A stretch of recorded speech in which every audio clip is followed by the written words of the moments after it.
Aabot sa 300 miyembro ng iba't ibang organisasyon ang nakisa sa kilos protesta kahapon sa Tacloban City.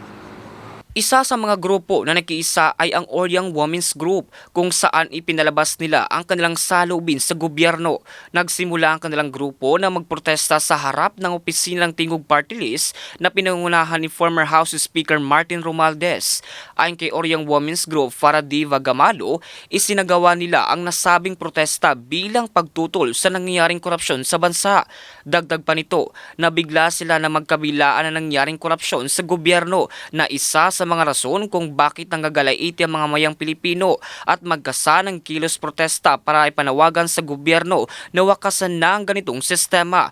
Maliban sa korupsyon sa flood control projects ng Department of Public Works and Highways, ipinanawagan din ng mga ito ang kakulangan ng pondo sa sektor ng edukasyon, pangkalusugan, kawalan ng subsidiya sa mga sasaka at marami pang iba.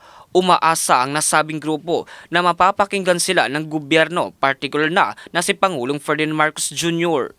Galit na galit. So ito yung ating pagkakataon magpahayag sa ating galit.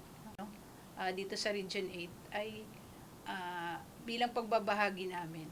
Iba-ibang mga sektor, no? Mula sa mga estudyante, kababaihan, maralita, at mga magsasaka, no, mangingisda, kahit sa ating mga sa academe at sa simbahan, no, lahat ay